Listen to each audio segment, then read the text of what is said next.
Philly gets the win 121-107. And then the Milwaukee Bucks, they are hitting their stride at the right time and won in Dame time. It's the first time Giannis, Dame, and Chris Middleton played together since February 3rd, and boy, big surprise, they look good. Chris Middleton elevates, hits the three here, and see who their opponent is. A top-seeded Thunder team, Giannis Antetokounmpo, throws it down. Nice little connection from Chris Middleton to Giannis. This is what we've seen for years and years, the championship DNA. I can't speak to the Milwaukee flu, but this also was an afternoon game. Milwaukee flu, that would be a new one. I do know this, That'd be the literal flu. Exactly. The Bucks, that's what you get when you're in the Pacific, when you're in the Midwest. The Bucks, though, they picked up another statement win over the Thunder on Sunday. They continue this upward trend that we've seen. It was their 25th game under Doc Rivers. Milwaukee really started to steady the ship after a slow start here. The Bucks, they're looking good at the right time, and ESPN Analytics actually gives Milwaukee an 87% chance to end up as the 2 seed out west. The Boston Celtics, they have locked up that #1 seed, but Milwaukee does have a 3-game cushion, under 3 weeks left in the regular season here. So, Kendrick, they're healthy. They look dangerous, but just how dangerous can this Milwaukee team be? Dangerous enough to take the Celtics to a 7-game series if they match up and then make the chips fall where they may. Look, I'm not going to sit up here and act like I'm not witnessing Bobby Portis come in off the bench and be a candidate for 6th Man of the Year and has had monster game. I'm also not about to sit up here and act like I haven't witnessed Damian Lillard look comfortable offensively under Doc Rivers. And I'm also not about to sit up here and act like I haven't witnessed Patrick Beverley effect on this team along with Doc Rivers in that locker room and the way that their attitude have shifted after the All-Star break. Defensively, I'm watching this team, they're locked in. You see them communicating. You see guys give a certain amount of effort that is needed for a championship caliber team like that. This team is the real deal. They're finding their stride. They seem like they're enjoying one another. And most importantly, Doc Rivers have the ears of that locker room. Well, look, injuries are part of the game, so I'm not going to just say, you can blame everything on injuries. But when you evaluate a team like this, you should evaluate them when they're healthy, and they are. Yep. In the last few games, Chris Middleton has come back from that ankle injury, and he's made a really big difference, particularly as a distributor. He's averaging 8 assists in these 3 games since he came back. He had a triple-double against the Thunder yesterday, and it just takes the pressure off of Giannis and Dame to do so much creation. Also, it allows them to blend their lineups a little better when they can use all 3 of them. Middleton is not having a great year, but he's still such a major talent that you can't just overlook. You adding him in mid-March, it really changes their dynamic. This was the Milwaukee Bucks at their best. Good defensively, great rim protection, switched really well. They looked like a team that could go toe-to-toe with the Boston Celtics in the Eastern Conference Finals, if that all is how it ends up being in terms of seeding. But on the flip side of things, the Thunder were dominated inside. Yeah. They just were. This was sort of a question that we'd had about OKC. They were held to a season-low 32 paint points. They were out-rebounded by 20. I know that can be a little scary when Giannis is on the other side, but Brian, not all teams are as physical as the Bucks. I get that. This didn't go on when Kendrick Perkins was patrolling the paint for the Oklahoma City Thunder. It did not, but did this shine a light on maybe OKC's biggest red flag here? Yeah, so this is their biggest weakness. Some people would say youth is their biggest weakness, but youth doesn't mean that you can't succeed. It just means you're not proven yet. They don't have an interior presence.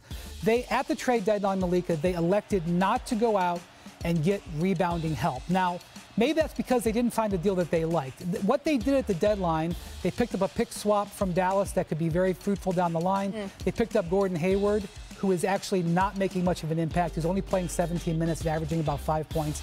He hasn't been doing much. They may be able to trade him later for a piece. I'm not saying their deadline failed, but it didn't deliver the rebounding help that they could have used in this push towards the end of the season, and that was very much on display on Sunday. I'm with you on that, Wendy. When you think about Chet, we know Chet is an awesome talent. Defensively, he's going to protect the basket, one of the best in the NBA. But when you think about what you need to get out of the Western Conference, when you might have to battle Anthony Davis or DeMontis Sabonis or Jokic or whatever, Karl Anthony Towns, if he comes back, like you need that interior presence in the Western Conference, and they don't have that. And guess what? If they happen to get knocked out in the first round, it wouldn't be that big of a deal. They put the world on notice. This is a team that is built for the future. And right now, they just going through they're going to go through their growing pains in the postseason. And I trust Sam Presti out of a lot of GMs that he will fill that void far as getting them an interior presence to play along Chet Holmgren. The Celtics, they've officially clinched the 1 seed in the Eastern Conference, but you still have your eye on Boston. Why? Let's keep an eye for the next week on Drew Holiday for 2 reasons. Number one, he's dealing with an arm injury right now. He got hit last week. He's missed a few games. Out again tonight. It'll be his 5th straight. Not super worried about that. He says he's getting better. But the one thing I want to talk about is starting 1 week from today, April 1st, he can sign a contract extension for the Celtics. And I think, Malika, there is interest on both sides to get this done before the playoffs. Now, he has an option for next season for $39 million. He could sign, starting on Monday, 4 years and 221. I don't think it will be either. I think what's most likely is he will not use that opt-in. He will not use that option. He will take a new contract that lowers that number and stretches it out. They traded and extended Kristaps Porzingis. Yes. They traded and I think are going to try to extend Derek White this summer. The Celtics have extended Jaylen Brown. They're going to try to and probably get extended on Jason Tatum this summer. They extended Peyton Pritchard, Malika. They like this team. They want to lock it in, and I think that they will try to do that with Drew Holiday in the very near future. But this is an expensive team, Brian. Oh, yes. When you're looking at Jason Tatum signing the largest contract in NBA history. 3 bills. Eclipsing that was signed by his teammate, Jaylen Brown. We're talking about a whole lot of cash here, Kendrick. So Boston's the clear-cut favorite. They just are. Jason Tatum told me this is the best roster that he has ever played with, including that 2022 finals team. But the question is this version of the Celtics, if they fall short yet again, should they run it back or should they consider some changes? I feel like I've been in this position for the last 2 years, and my answer is not going to change, right? They have all the pieces that they need. If this group falls short, like, this is a complete failure. It's championship or bust, and it's this way for the Boston Celtics, in my opinion, and no other team in the NBA.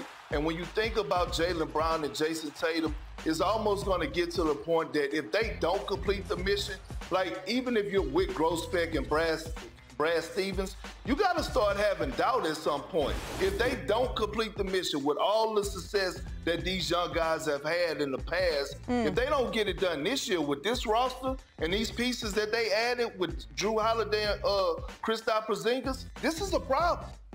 I think they're going to, I mean, they don't have very many options. I think they're locked into this roster for next season no matter what. Right. After that, let's see, but they may have a championship by then. Well, and if they do, you know, then all bets are off. Then absolutely you're going to run it back. Yeehaw! I mean, if Beyonce's Cowboy Carter is coming out later this week, she's going country. It's time for us to survey the wild, wild west. We're going to start with the defending champs. They notched their 50th win of the season to regain sole possession of first place. After a win over the Blazers, Michael Malone said, I don't know how many teams you can say across the NBA are playing better than the Denver Nuggets right now. We're going to ignore the third person part. But Brian, are there any? The Celtics, but they're 2-0 against the Celtics this year. And this game that you were referenced right here, Jokic and Murray sat. Didn't even need them to win on the road.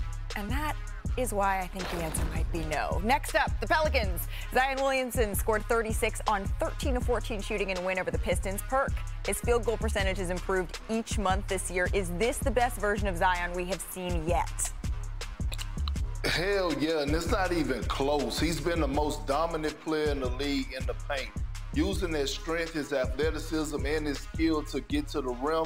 I love what Zion has been doing here. I love what the Pelicans has been doing. Well, let's shift over to another big man who's been balling, Domantas Sabonis. The Gonzaga product posted his 53rd consecutive double-double over the weekend.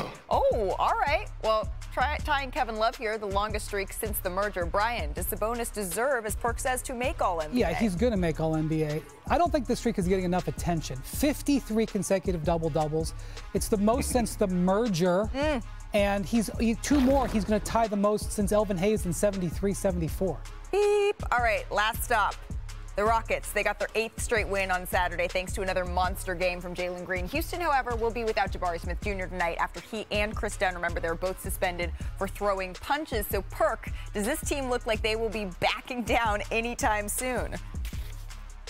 Hell no. They're coached by Ime Udoka, and their guy leading the charge is Dylan Brooks. This team is not going anywhere, and they have a promising young star in Jalen Green, who has elevated his game since Şengün went down. Well, look at this. The Rockets are the hottest team in the West, winning 8 straight games, 9 of their last 10 overall. They've really turned it up in March, winning 10 games this month, which has helped them in their push for the play-in. Houston won 10 games total between the months of January and February.